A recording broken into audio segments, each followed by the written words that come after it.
Welcome back to Flippin' for Mick. My name's Jay, and I'm the guy that's trying to buy a 52 Mantle for 10 bucks. And I'll say it again.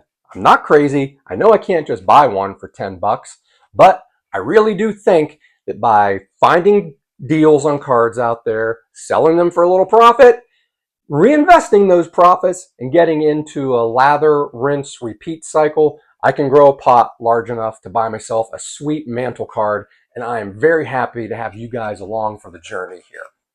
Now, the first thing I want to say is I am not a professional card dealer. I do not do this full time. I am purely a collector, and the whole reason that I sell cards is to buy more cards. That's it. I don't claim to be an expert at all, so I'm going to make some mistakes along the way, and yeah, hopefully you guys can either learn from them or laugh at them. But either way, happy to have you guys here. Now, before we get started and share the first few steps along the way to getting a Mantle, I want to share with you a few guidelines that I set for myself. The first one is focus on the familiar. I mentioned in the first episode, you're not going to see any 21st century cards out here, not into the new cards. I don't know enough about them. There's just too much out there, and I don't feel confident in my ability to accurately and successfully buy cards and sell them. So I'm a vintage guy, specifically mid-70s, like 73 to 78. 73 is my favorite set of all time. So you guys are going to see a lot of 73s on here. But I also know that over time, as the pot gets larger, I'm going to have to get familiar with some older sets that are worth some more money to keep that pot growing. Because if I just focus on, 78s and 73 sets, I'm not going to be able, it'll take me years and years and years to save enough money. So while I'm working on selling the current cards I have that I'm familiar with, I'm going to have to learn about some 60 sets and get comfortable with finding bargains out there so I can confidently sell them. The second rule or guideline that I have for myself is to leverage my connections. I've been selling on some Facebook groups for a little over a year or so now, and I have relationships with a few folks on here, quite a few regulars that I buy and sell from. So with that, I know what cards these guys are looking for. So when I go out looking for cards to buy, I have a good idea of what is going to sell quickly. And then the third rule that I have for myself is good is sometimes better than perfect. One of my favorite sayings is, don't let perfection be the enemy of the good, or something like that. I'm probably slightly misquoting it, but you get the idea. But what my point is here, I don't want to get hung up on finding the card for the absolute lowest price that I can and then trying to sell it for the absolute most that I can. I need to find good on both ends. I mean, if I buy a card, there's a chance I could put it out on eBay and sell it for 50 bucks, but it might sit out there for a month or two. Whereas if I can sell it for 40 bucks and still make some money, that's a lot better, and I can reinvest those profits. So, kind of along with that, time is money. So those are the three guidelines that I've set aside for myself. So with that, I'm excited to get started. So let's take a look. So I knew I wanted to start out with a card or cards worth around 10 bucks, but I also wanted to make sure that this card or cards was going to sell pretty quickly. So I dug through some old binders that I had, and I found a nice little stack of cards from 79 and 80 that I have had since I pulled them from packs way back when.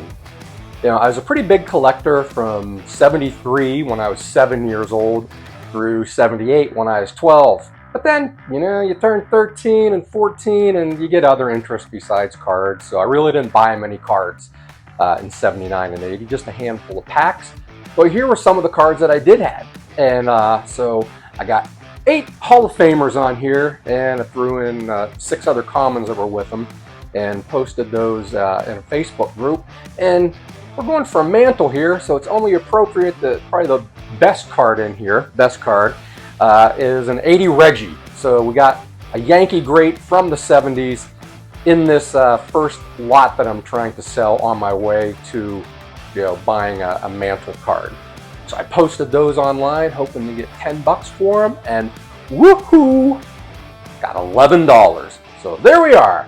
Now I actually have $11 worth of funds that I can use to buy other cards.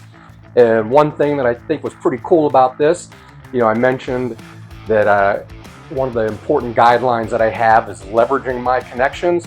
The guy that bought this was one of my regular trading buddies. So shout out to Paul from upstate New York. Thanks for buying these cards. I'm sure he's going to put them in a set and set a 79 set and an 80 set and sell those off. But thanks, Paul from upstate New York, and go Royals. So now I got 11 bucks to spend. And one of the rules that I have, I cannot go negative. So I can't go out and find a card for $12. The most I could spend is 11. So also in leveraging connections, I'm helping a guy put together a 73 PSA set. And I know I'm working off his list, so I know what he needs, and I check with him before I buy cards. I know I can turn these around pretty quickly. And when I buy these, he's working on PSA 8 and above. So I get these for somewhere between 10 and 16 bucks and sell them low numbers for 18. It's a great price that we've agreed upon. And I know I could go out and sell them on eBay for 20 or 25. But again, they're going to sit there forever. And he could probably find them cheaper than 18, just like I have. But he appreciates that I'm doing the legwork for him. So it's a great relationship and it works out for both of us. So I just needed to find a bargain one under 11 bucks. And I found one. So I found one for $10 and change and was able to sell that quickly. So now my pot is up to $19. So now I reinvest that. I can afford another PSA, this time a PSA high number. It's worth a few bucks more. So bought a high number card for within that 19 that I had in the pot, sold that. Now my pot is up to 28 bucks. And now with this much, I can afford to buy 2 cards. So checked with him again on his list. I found some available cards and which ones he needed. So I was able to buy 2 cards there, sold them to him, and now my pot is up to 42. And at 42, I can afford 3 PSA cards to buy and sell. So did that, found 3 that he needed, sold those to him. Now my pot's up to $54. Repeated that one more time with 3 more PSA cards, and now I'm up to 68 bucks. So I am thrilled about this. Started off with nothing but a handful of 79 and 80s in decent mid-range condition that have been following me around my entire adult life and even back to my teen life. Sold those, and without any money coming out of my pocket, I'm now up to a fund of 68 bucks. So very excited about that. There you have it, guys. A journey of 1,000 miles starts with a single step, and my journey toward a 52 Mantle started with this handful of deals that we just looked at. So yeah, very excited the way this has started out. And I'm also happy that I stuck to those 3 guidelines that I talked about.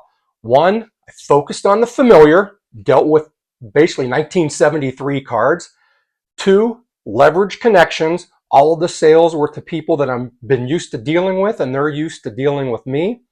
And then 3, I did not let perfect be the enemy of good. I know any of these deals or any of these cards I could have put out on eBay and let them sit there and made a few bucks more in each one. But this process is about turnover and getting on to the next deal. So by not worrying about getting 100% of its potential, I was able to move on to the next deal, and I grew my fund from a handful of cards sitting in a binder worth about 10 bucks, 11 as it turns out, and I grew to $68 in that fund.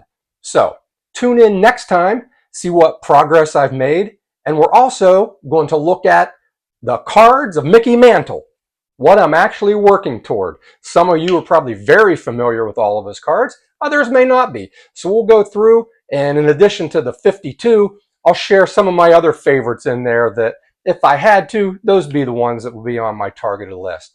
So again, my name is Jay, And thanks for tuning in to Flippin' from Mick.